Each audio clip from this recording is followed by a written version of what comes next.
Do you love this podcast? Do you wish you could learn even more? Well, we have an online class bundle. Our online class bundle is comprised of 3 online classes: beautifying your home for less, styling your home, and the fundamentals of feng shui. Each one of those 3 classes is between 30 and 45 minutes long and chock filled with visuals and tips, things that will help you to style your own space or help out with other spaces. Additionally, with the pack of 3 classes, you get an autographed copy of my book, Affordable Interior Design. You get all of that for only $99. Once again, that's the 3 online classes as well as the book for only $99.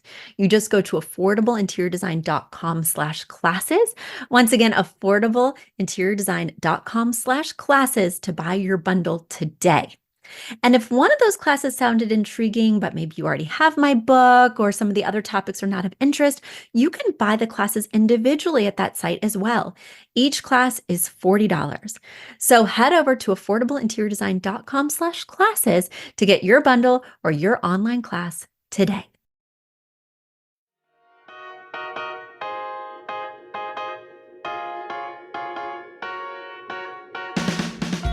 You don't need a high-end designer or a lot of money to get a luxe look.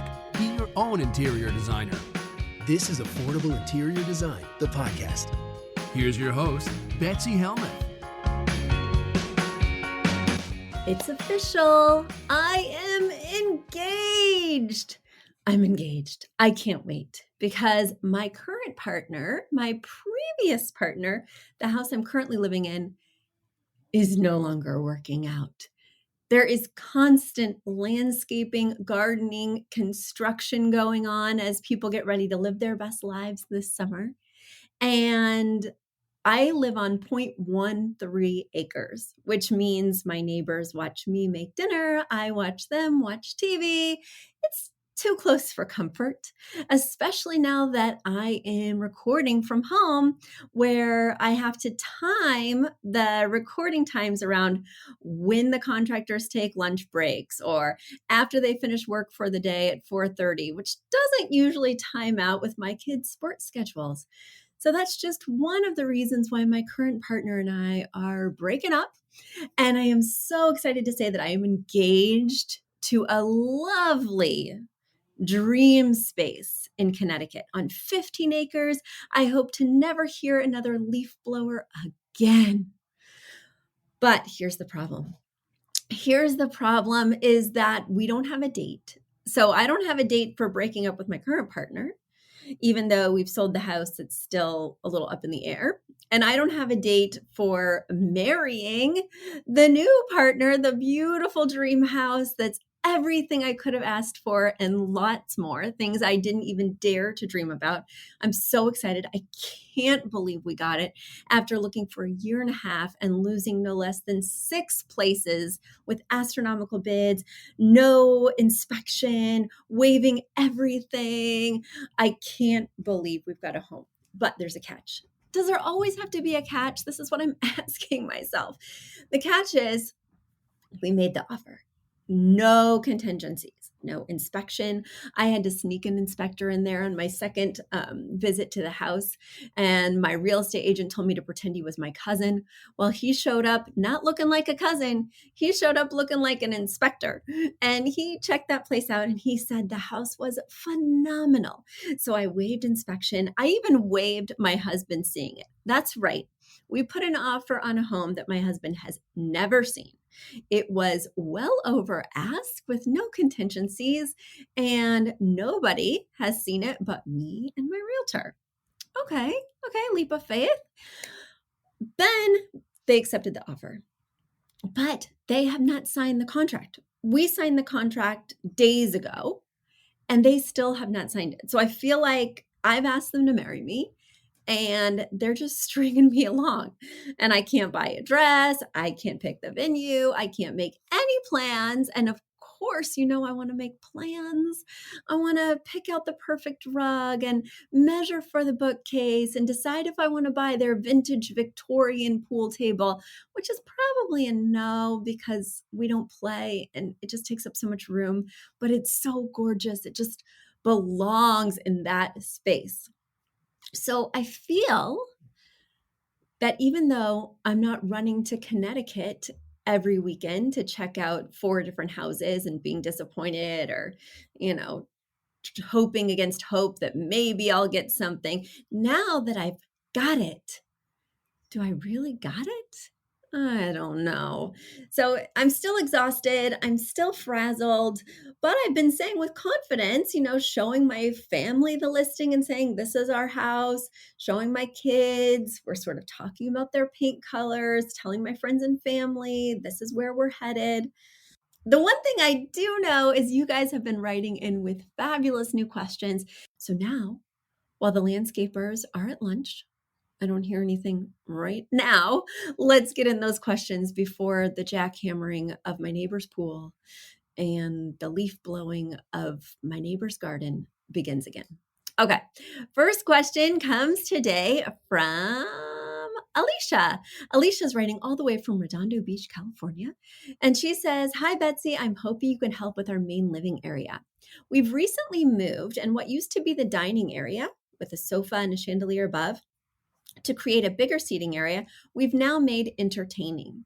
When we first bought the house, it was very glam with crystal pendants and fixtures. I hated it. It was not me. I like a cozy feel to a home. Though I am stuck with a lot of silver hardware throughout the house, the only thing that remains that is glam is the chandelier, which I'm happy to get rid of. But I would like to warm up the wall color from the bluish gray to a grayish or even a white. My problem with the furniture is I don't know what goes together and I don't know what doesn't.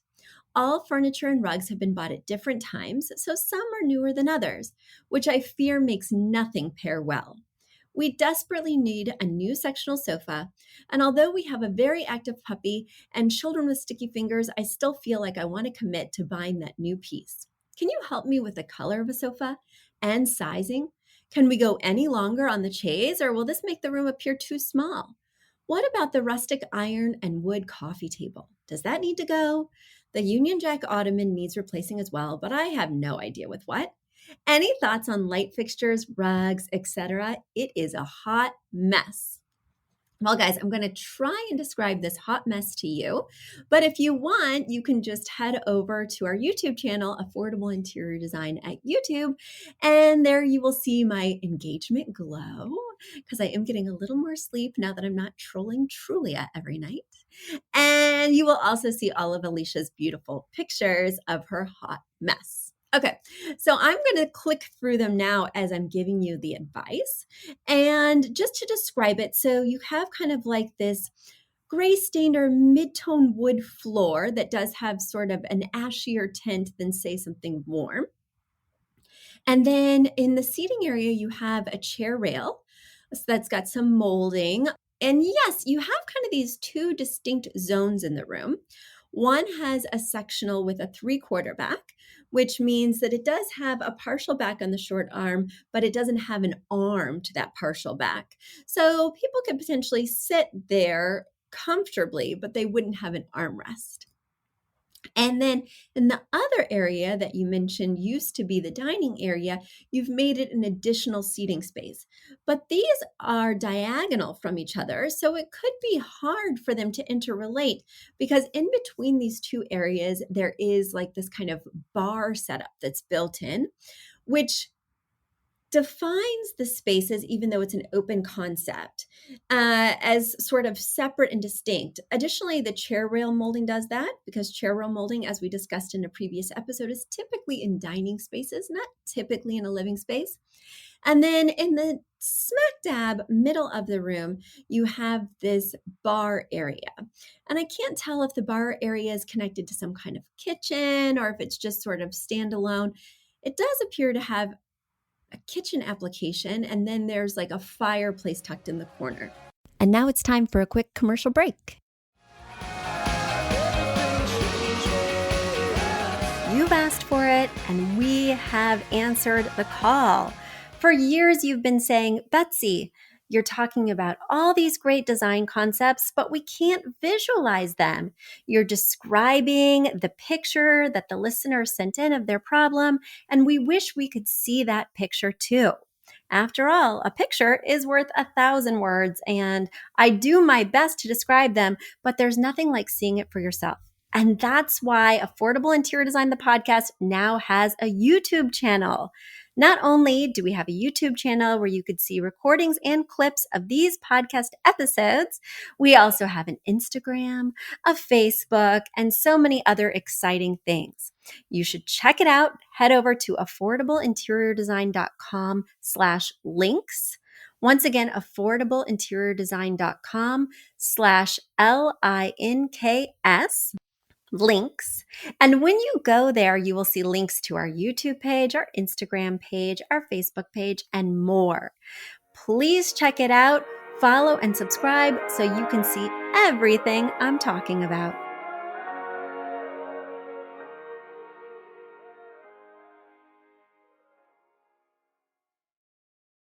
One of my recommendations would be to convert that area, if you're going to have function for it, that area that used to be the dining room, back to the dining room. I'm not fully understanding why someone would sit on this side of the room. That's pretty far from the other side of the room, where that comfortable seating faces the fireplace, is closer to the windows, just feels intuitively right, and is larger, so can accommodate that sectional sofa much better. I don't understand why you would sit in this seating area as opposed to that one. And so whenever I have something, it's the same way I feel about a chair in a bedroom. Why would you sit in the chair when the bed is infinitely more comfortable? It has the nightstand where you can put your book and your drink. It has the comfortable place for you to put up your feet. So if you have a chair in the bedroom, you're going to have to find ways to make it more comfortable, like by adding an ottoman or adding an end table. And then that really starts to bulk up the space. So most people do not have room for, say, a king size bed and also chair, ottoman, end table on the other side of their space. So I would ask yourself, what type of conversation is happening in this little alcove nook that wouldn't happen in the other area, or that would need to happen at the same time but be separate? And I think your answer would be not much, right? I could see if you made this into a very specific reading nook that had bookshelves and one chair, and this was like I'm away from the TV, I'm away from the fireplace, I'm isolated and having a different reading experience. I could see that, right? But as it is now, it just feels redundant. Like I said, I would convert this back into a dining space if you feel like that would be a function that you would actually use. If you don't feel like you would actually use a dining space, then that reading nook is also a possibility. I don't want you to start buying things for this until you really determine what you're doing in here. And speaking of not buying things until you make some decisions, you need to decide on the style of the space. For me, I'm definitely getting a rustic vibe, which I think is working really well with the gray, because those natural woods are kind of warming up the gray undertones. I do see what you mean about the walls being a little bluish, but you do have that stone around the fireplace, which is decidedly gray and white. So I would be looking with your paint fan to coordinate with the stone behind the fireplace. I'm not seeing a lot of warm pieces in that stone. From these pictures, it does look like it's primarily white and gray. So I take my paint fan or take my paint swatches, hold them up next to that stone, and pull out a color that you really like, that's perhaps overall a little bit darker than the majority of the stone, and that leans both gray and a little beige. So I would really color match it so that it makes this fireplace more of a feature rather than something that's just tucked away in the corner. Then with dogs, with kids, with sticky fingers, I definitely recommend not going too dark on the upholstery. So anything chocolate, navy, black is totally out, because I can see every hair, every stain, every little thing. But as you know, anything too light should also be out. White, creams, ivories, those aren't going to work easily either. I like to go with those mid-tone neutrals. You'll set the foundation for the paint, and then if it's skewing more gray, you'll do a slightly darker gray for the upholstery. Just don't go to that super dark charcoal sort of midnight gray. And if it does go more grayish, then you're going to pick something more mushroomy, more taupey for that sofa. And let me see here, because you had asked about sofa length. So let me just scroll through some of these pictures to get a better vantage point.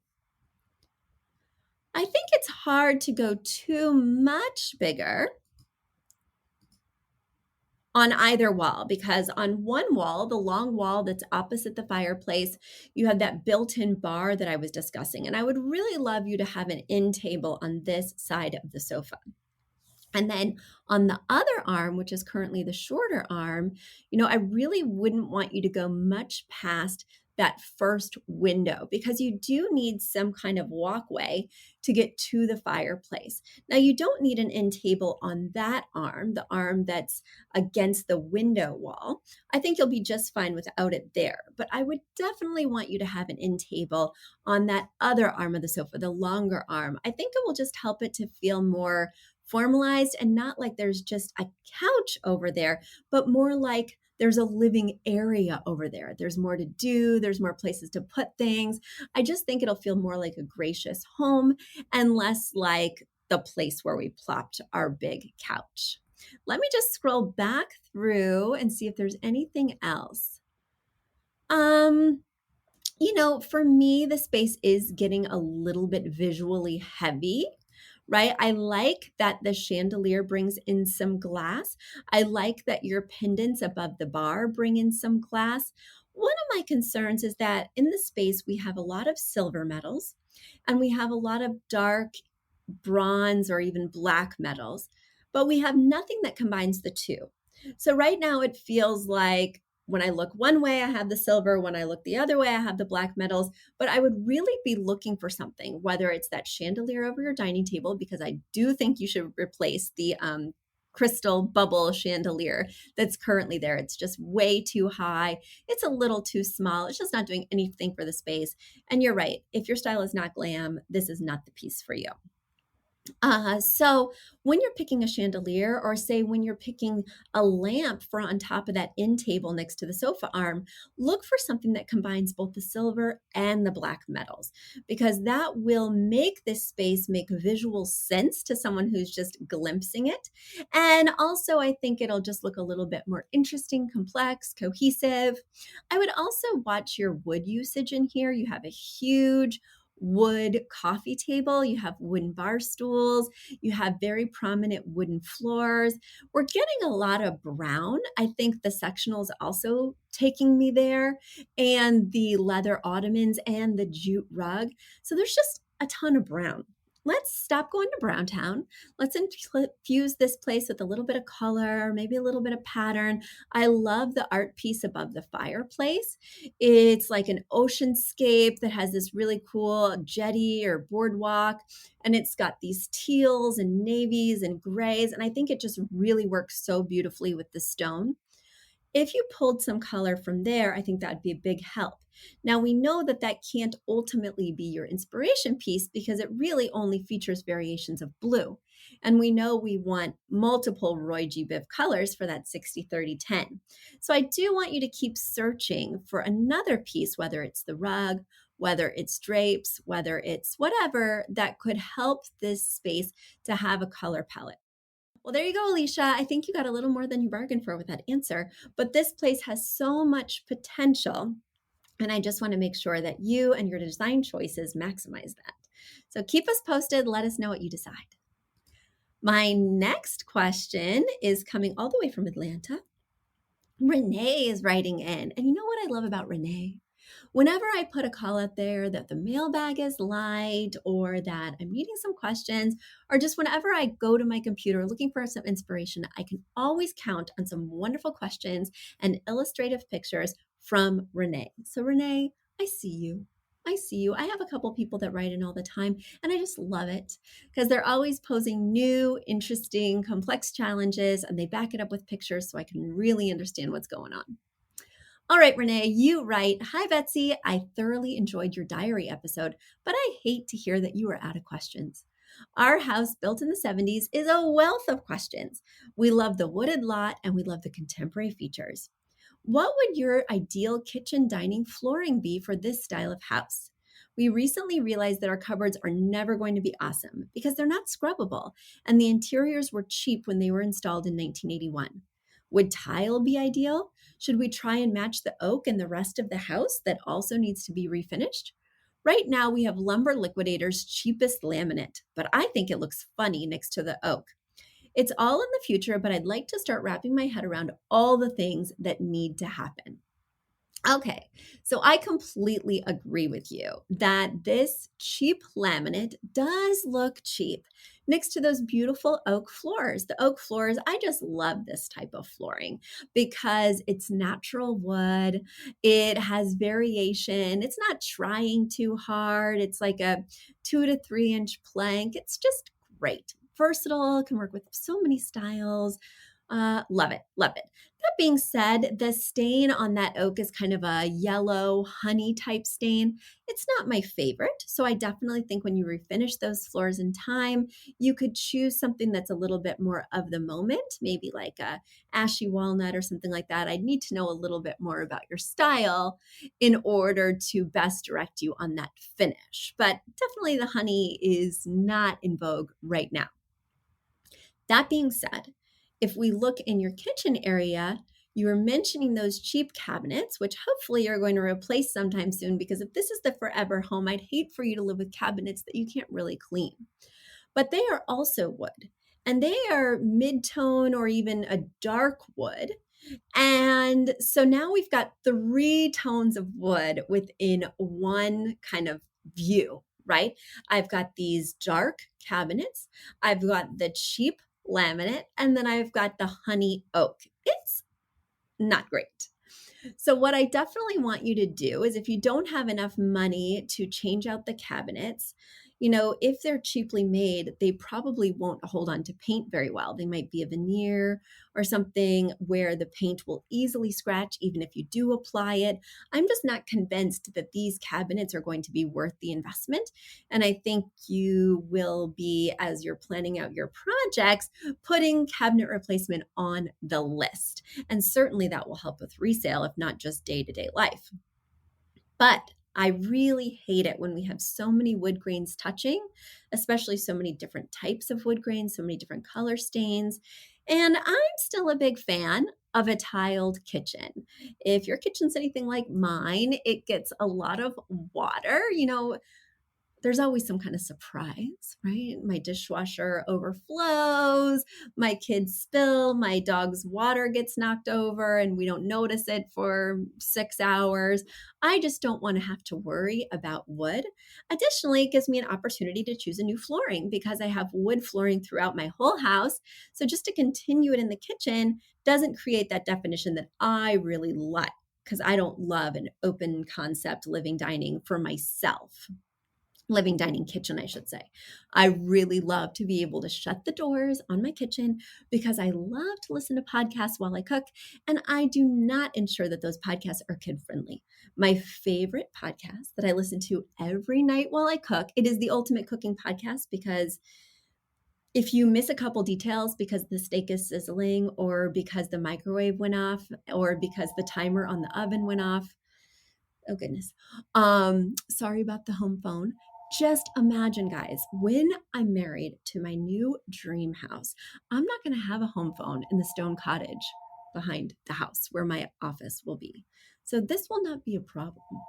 For now, suboptimal conditions while the landscapers are lunching. Okay, anyway, do tile. Do tile here. Now it's hard for me to tell you what color tile to do, what shape and size to do, because I just have these very zoomed in pictures, so I can't see your countertops. I can't see your other decor. I was telling you about my favorite podcast. Yeah, so the thing I love about my current house is that there's a door that completely closes off the kitchen so that first of all, nobody can walk in there when I'm cooking. But second of all, I can listen to Keith and the Girl, which has all sorts of expletives, all sorts of questionable content that I love to listen to. But if the timer goes off, if the home phone rings, I'm not going to miss anything. I don't have to rewind. When I'm listening to my favorite true crime podcasts, I have to go back. Did I miss a clue? Who's that witness? What happened? Ugh, too much drama.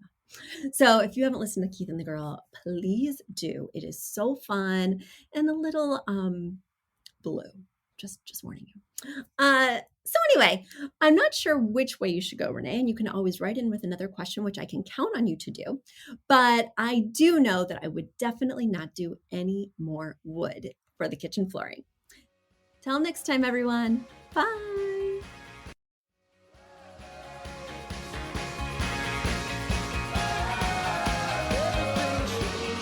Are you a fan of this podcast?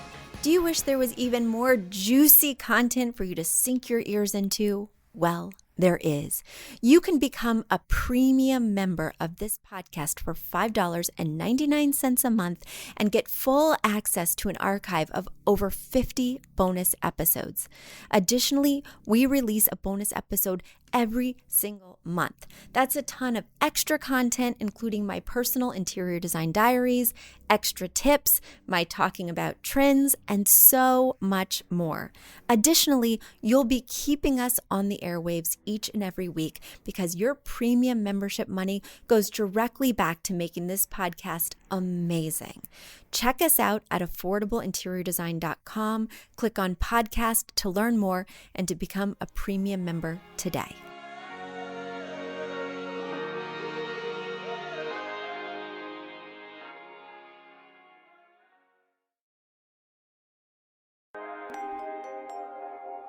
A big thank you to our amazing producer, Catherine Heller, to Aton and the MVCR House Band, and to Affordable Interior Design, the sponsor of this podcast and the premier place to get an amazing look on a budget.